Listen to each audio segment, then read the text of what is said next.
Hi guys, this is my second video vlog and ngayon ay ating pag-uusapan yung tungkol sa pag-abroad. Kasi marami sa atin ang nakakarinig na ay, abroad. Okay yan, masaya yan. Maraming pera, mga ganyan. Pero kung ikaw mag-abroad, bibigyan kita ng medyo ilang tips, no?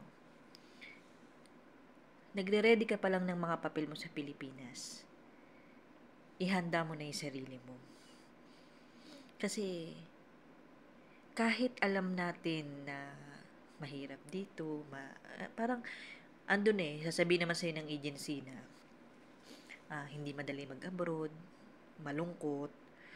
Oo lang sasabihin mo, oo, kaya ko. Sasabihin mo, oo, kaya ko. Kakayanin ko. Sasabihin mo na, kaya ko yan, ganyan. Oo, alam ko na yan, narinig ko na yan, nabasa ko na yan, napanood ko na yan, yung mga ganyan-ganyan. Pero alam mo, pagka ikaw nasa mismong sitwasyon na, kahit alam mo na yun na yung mangyayari, iba yung bigat ng pakiramdam. Kaya habang nagpo-proseso ka pa lang ng papel, habang ikaw ay habang ikaw ay nag-ano ng mga gamit, yung mga ganun ba, yung ihanda mo na yung sarili mo. Kasi hindi biro ang pag-alis ng bansa.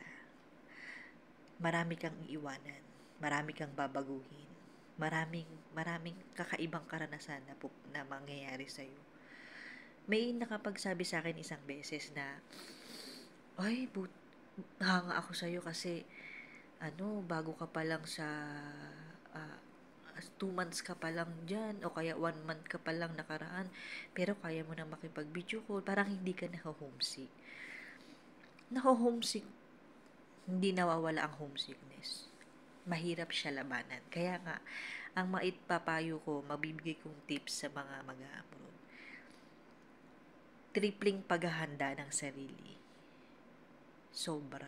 Lalo na sa mga katulad kong domestic helper na hindi kami nakakalabas sa Saudi Arabia.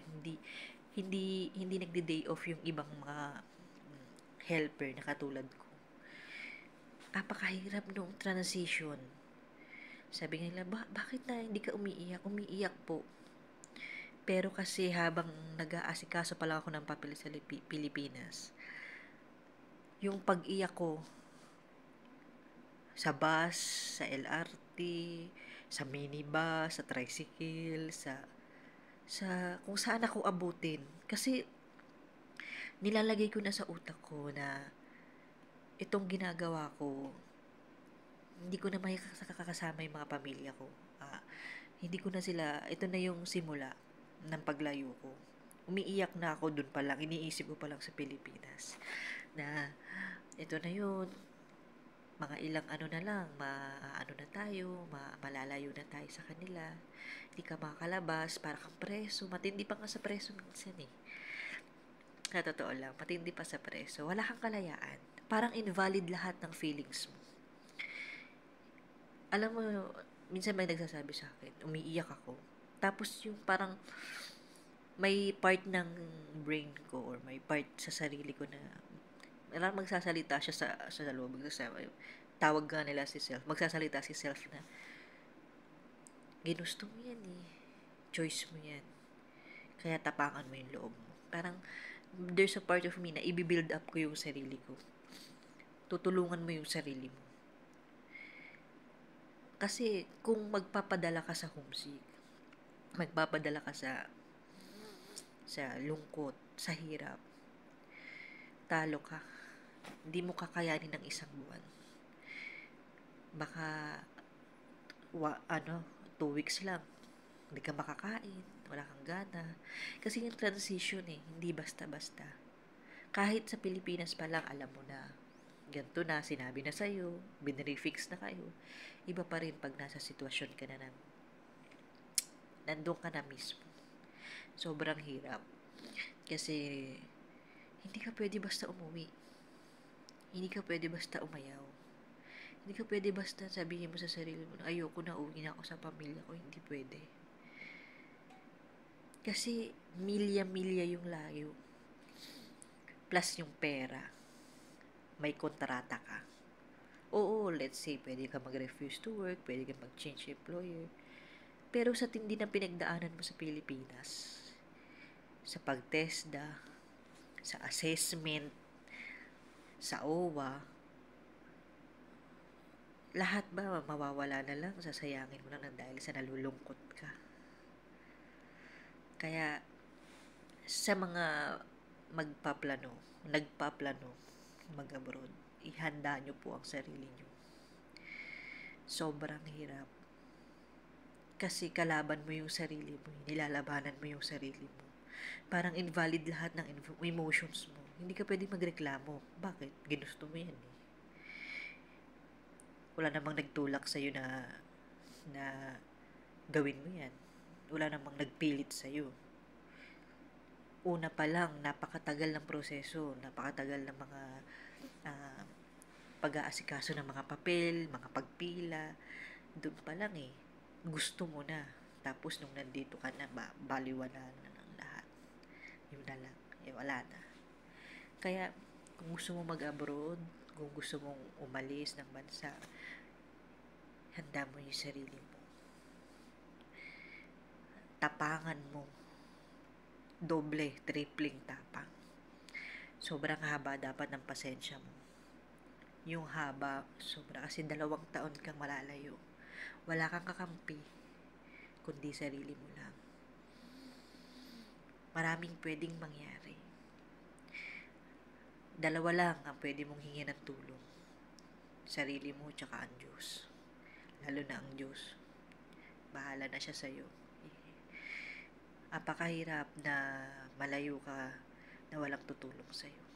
Lalo na ibang bansa. Iba yung culture nila. Yung homesick, pagurin mo yung sarili mo sa trabaho. Doon ka lagi titingin sa positibong parte. Katulad ko. Pag umayaw ako, pag napagod ako, pag nagpa-uwi ako ng bansa, sayang na. Paano na yung mga gusto ko? Gusto kong mangyari sa buhay. Bakit ka ba nagpunta rito? Ano ba yung rason mo? Lagay mo sa utak mo lagi. Pag nag-homesick ka, iiyak mo. Walang problema, umiyak ka. Pero, isipin mo lagi kung paano mo pinagdaanan lahat mula sa umpisa. Ano yung mga pinagdaanang hirap mo sa buhay? Bakit ginusto mo yung bagay na to?